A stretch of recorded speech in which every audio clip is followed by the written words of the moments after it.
Hello. This is somewhat of an off-the-cuff thing I'm doing here, but basic idea is I am starting to re-engage with my childhood and process the complex trauma that resulted from being raised in a cult and also in a family environment that was largely neglectful of my needs. And I haven't been totally sure how to do this. There's so much to think about. But the other night, last night actually, I just went to the Wikipedia page of the church I was born into, which actually is somewhat of a controversy whether or not it should exist at all. It's whether or not it's notable, and I kind of agree with that. I mean, I kind of want the page to stay as a record for me, but I don't really have a logical argument for that. It's not actually that notable of a group, thankfully. Just to be clear for anybody watching that was or is in this group, I want to make my stance clear. I wish this group had never existed. I think that its founders were completely delusional. They were not prophets. I believe that this is just one of many of thousands, probably, of various little tiny cults that spring up, led by, some leader or another, some self-styled prophet, who, these are all characterized by similar things of childhood indoctrination, in-group, out-group, esoteric teachings, sort of a dismissal of people who don't agree, a definite dismissal and antagonism even a bit towards ex-members, very patriarchal for a little while. The founder of this group was a woman, but her successor, who was her widower, was a man who was very, very patriarchal. And anyway, this is unscripted.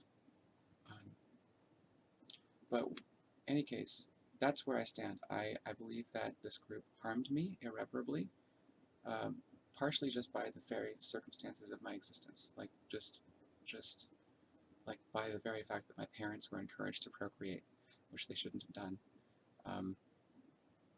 for many reasons. So it's pretty fraught territory for me, But I do maintain that I'm not going to be sorry for the shit I talk about this church, because, and I will name it at some point. I have no qualms about naming and trash talking this church and its founders, because they did me irreparable harm and also harmed many other people. And I want to respond to this kind of thing and also give support to others who may have also been in this group, or other groups like it, and anybody else who was indoctrinated as a child, who had their mind poisoned as a child into all sorts of nonsense. This is kind of for them, in addition to me. So what I decided to do here with this video is, I got a little bit lost in the Wikipedia page for this group. Now this group is known as Niscience, which is the word science with the word "ni" in front of it. And this word means, it refers to like the kind of knowledge that theists kind of fantasize about, like this idea that you can just know things. And sure, yeah, you can know things subjective about yourself, but as far as knowing things about the universe or the cosmos, it's a fantasy, in my opinion. It's the idea that you can just know things. If you can't demonstrate your ideas, if your ideas can't stand up to any kind of scrutiny, if you can't check your mind against other people, it's kind of useless. And that's sort of the foundational error of any group like this, is the idea that it's possible for a mind just to know things that are true without information input, without some sort of exchange of ideas. The founder of this group is a woman who was born in Georgia, I think, in very, very end of the 19th century, and didn't found the group until the 50s. Her name is Anne-Marie Colton, and she married a man named Jonathan Muro, who was about decades younger than she was. And they're both long dead. Anne-Marie died when I was in 1984, so I was 3, and Jonathan died in he committed suicide in 92 or something. I'm rather hazy on these facts. One of my goals is to collect a lot of these facts into sort of a spreadsheet to sort of recreate the timeline of my childhood a little bit, because my childhood was so influenced by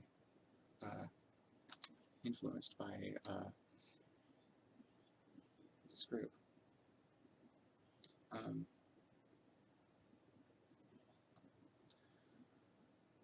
So what I decided to do for this video is to read the history on the Wikipedia page. So last night I went to the Wikipedia page for this group and started delving into the history, and there's a lot of dirt in almost any, actually I think in a lot of pages, that you can find a lot of dirt in the edit history, and also the talk pages for the various contributors.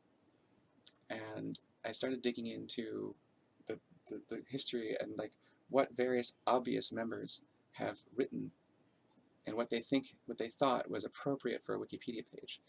And I found myself viscerally offended by this. I was getting physical, psychological triggers, I think, seeing the mindset of these people who are probably still in the group. Very well-meaning and really sweet people, by the way, it should be noted. I want to say that most of the people who were or are in this group are quite sweet people, well-meaning people, if massively diluted. So, so seeing somebody write just all this stuff as if it's the website for Niscience rather than the Wikipedia page about it. All this stuff about the practices and opinions about the founders and hearsay about things the founders said, and who built a statue that's in one of the gardens. It's without recording this and talking about it to however many people might see it, I'm just gonna I want to throttle someone that these people think that this is appropriate for a Wikipedia page. Yeah, we're gonna put links to Amazon where you can buy all the stuff. What? Fuck you so hard, And so clearly lots of minefields in my mind around this, and I have lots of feelings around everything, around theism in general, of course, which I've rejected several years ago, but also the way that religious folks tend to think, the way that I was taught to approach,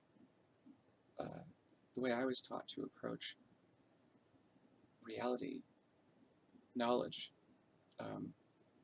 It's so I'm gonna read a little bit of the Wikipedia page, not the current one, but the very first version of it, written by a user who's no longer active, very likely, obviously, actually a member of the group. And again, I want to apologize if anybody happens to see this. Who knows how long, if this will even be up or whatever. Anybody who's in the group, who is reading, who might be watching this, I want to apologize ahead of time for what might feel like attacks against you and attacks against the founders. And I want to admit that they are attacks. They are not I want to hurt you attacks. They're attacks that are I've been hurt and I need to be heard, and I need my pain that came from this to be heard.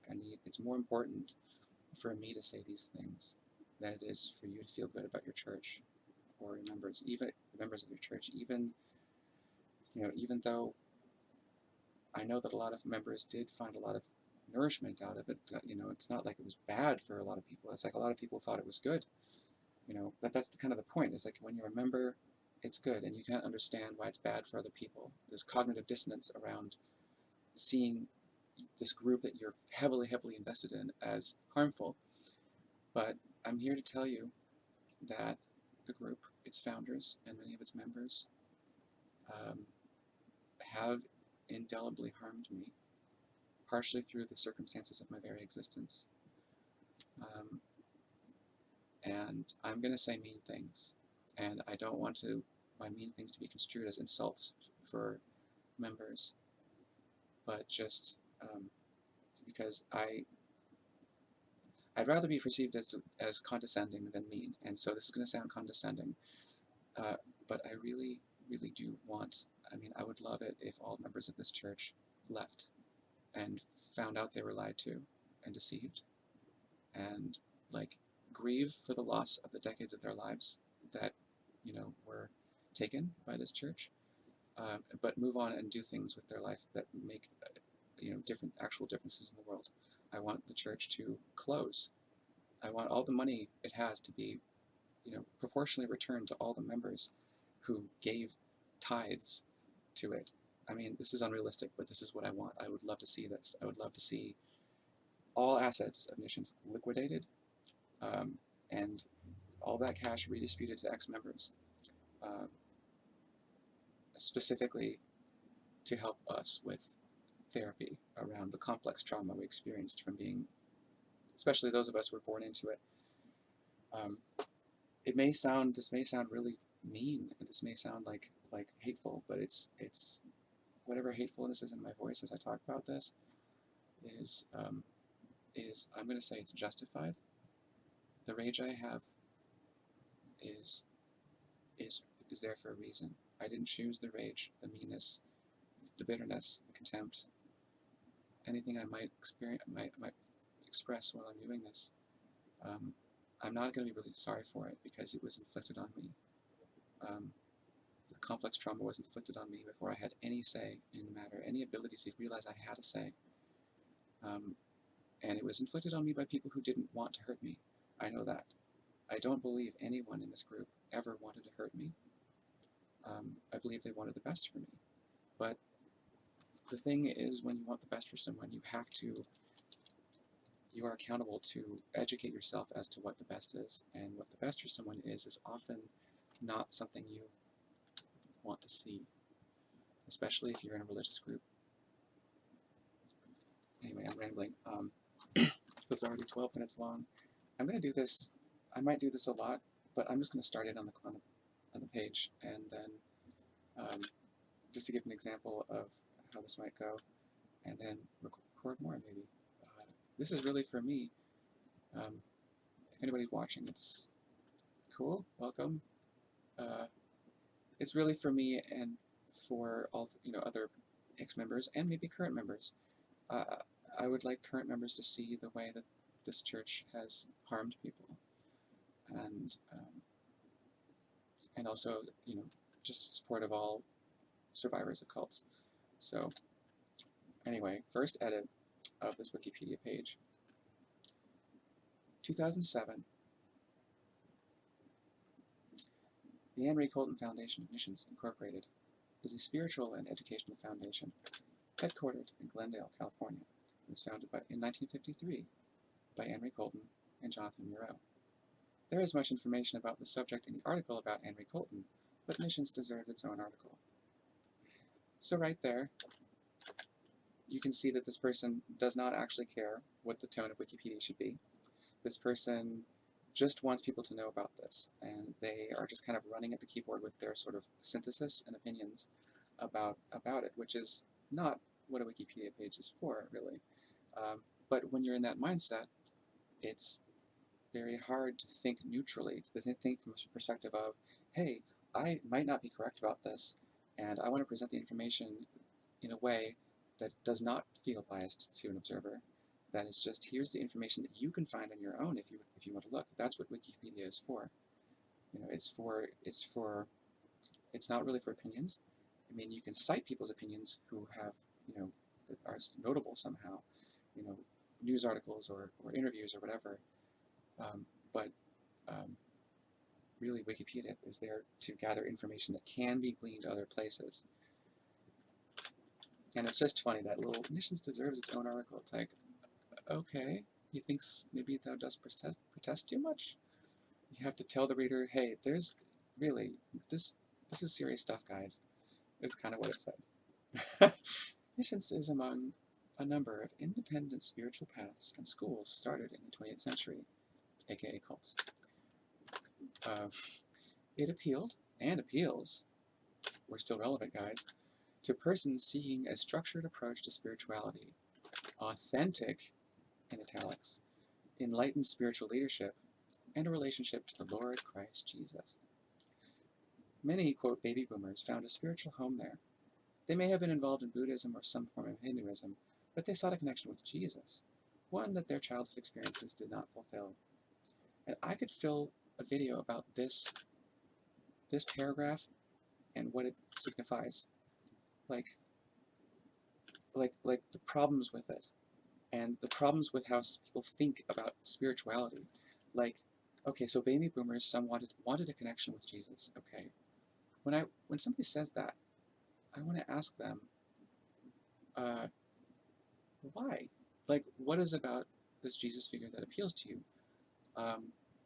What does a connection with him look like? And mainly, are you sure that whatever you might have heard about or think about this figure of Jesus, are you sure that it's true?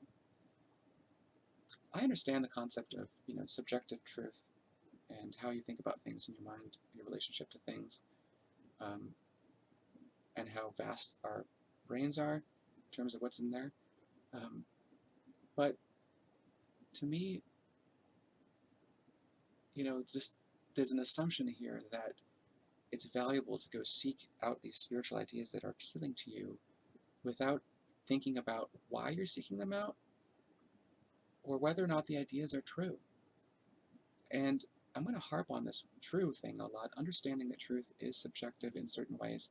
When I talk about true with a capital T, I'm talking about things that we can agree on in our shared reality. You and I share a reality, presumably. We both exist in a reality where YouTube exists and computers exist and there's air and there's people and there's, our senses. Like, we all agree on many, many things. And when we share a reality, we can agree on certain things about that reality. And so when I talk about true, I'm talking about what's true in the context of our shared reality, that being the natural world that we exist in. Most people exist that the natural world exists in some way, even if it's an illusion. They will often posit there's a supernatural world out there somehow, which I don't agree with. But we exist, we at least agree that we are both experiencing a natural world that is somewhat bound by the laws of physics or something. Even if it's an illusion, we can share that and confirm it with each other. So that's what I mean by truth.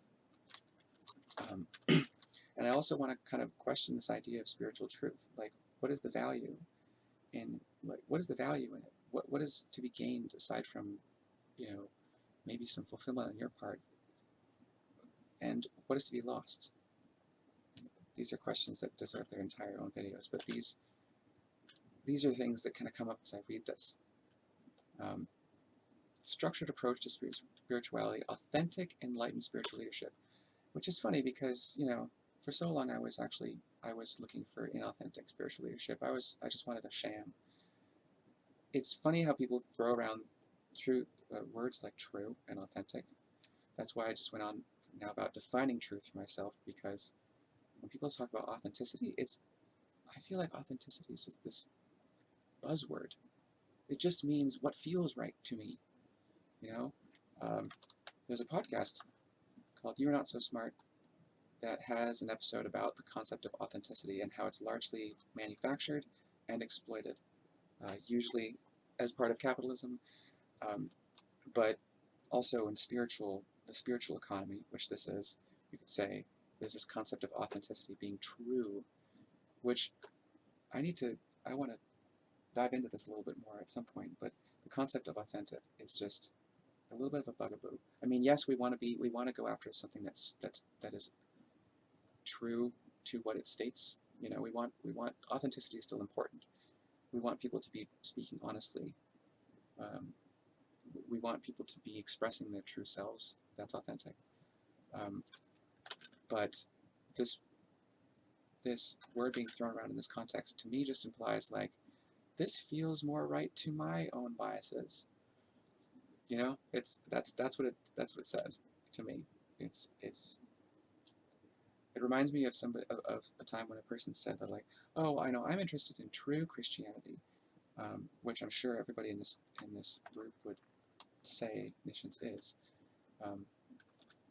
And I'm like, oh yeah, because everybody else thinks that what they're doing is not true Christianity, or is some variation. No, everybody thinks what they're doing is the true form. Like when I was in the Krishna consciousness movement, I was indoctrinated into believing that this was the line, the pure unadulterated line of gurus or whatever, back from God, handing down whatever.